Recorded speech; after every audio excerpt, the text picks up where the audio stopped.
Now, I like to project forward where I would like to be at the end of the year or at the end of a certain amount of time. I will strive to be in a better position at the end of the period than I am at the beginning.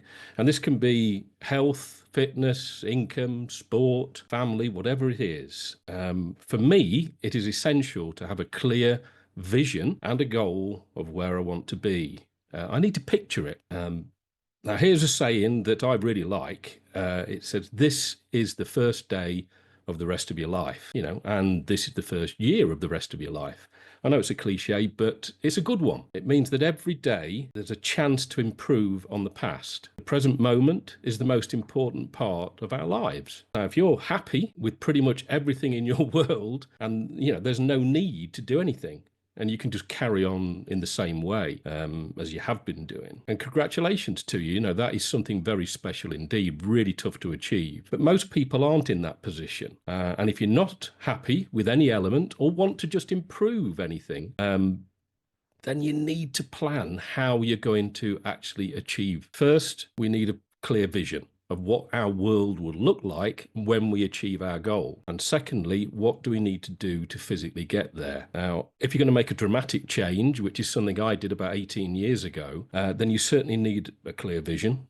You also need focus, drive, determination, all the other things that come along with it. And you need help and support from loved ones. And you'll probably need to break it down into, your overriding goal into much smaller mini goals, so that by the end of the year or the end of the period that you're looking at, you can be in the position that you want to be in. Clearly visualizing where you want to be is the first step, or it certainly is for me. How can I possibly get somewhere if I don't know where I'm going? And I'll share with you a little bit about my experience going back to 2006. When I was working at the time as an independent financial advisor. I was specializing in giving financial advice to medical doctors.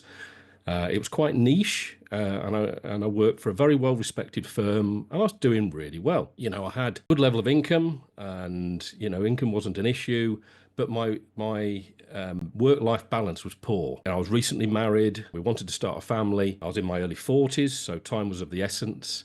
Starting a family wasn't possible with the job that I did. I was out early in the morning, and I was getting back late at night. Very difficult situation to be in. So something had to change. So the first stage, what I did, I wanted to effect this change. So I wanted to visualize what I wanted to do. Obviously, I still wanted to have a high level of income, maybe even increase it if possible. But this is the key bit, I wanted to have more time at home where I could be a big part of the family unit. So the next stage is, how the devil do I get there?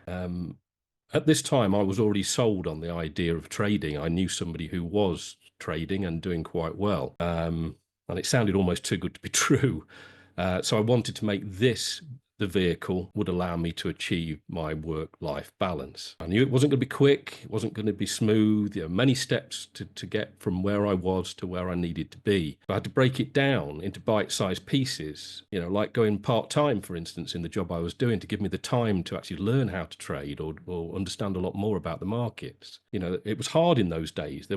Certainly wasn't anything like we have here, like in the cafe, where you can go through from, take a full-blown course and end up with a very good chance at the end of it of actually turning it into, a career. It was pretty much learn it yourself with a little bit of help, or maybe even hindrance, to be honest, on the way. The one good thing was we weren't inundated, or I wasn't inundated at that time, with YouTube videos of fake gurus and the like. So actually it was a little bit less confusing. It was very confusing looking at the markets, but it was less confusing with all the external things that came in. I thought it'd be relatively easy, as probably a lot of us do. And I thought I'd be quickly in position. Once I could dedicate the time to it, I would be okay and I could easily get there.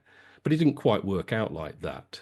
You know how difficult trading is. It's not an easy thing to master, but I'm stubborn, and I did have this clear vision and goal of what I wanted to achieve, which was there, always ever present in my mind. Fortunately, eventually I did achieve my goal, but it took me a lot longer than I anticipated, but so be it. It was well worth the journey, and nothing, as Denny said, anything that comes easy is not really worth it. So I think I'm better for it. If I didn't have that clear goal and vision of where I wanted to be, then I would have given up, several times. It's so easy to do that, and it's much harder to stick with something that's hard. So just to summarize, really, having a clear vision of where you want to be is absolutely key. Well, it is for me anyway. What does good look like in your life? And then what is it going to take to achieve that vision and get to be where good looks like? Whatever you decide to do it as well as you can. It's very cathartic to know that you've actually done something to the very best of your ability. So if you decide to go to the gym, for instance, 3 times a week, that's your New Year resolution, don't just go through the motions. Have a really good session. If it's joining the legacy program or the quick win program here at the Cafe Academy, throw yourself into it wholeheartedly and do every project as well as you possibly can. Just strive to do each one better than the last. Doing this, you're pretty much able to achieve anything you want to. I know that's a pretty bold statement, but within reason, it's absolutely true.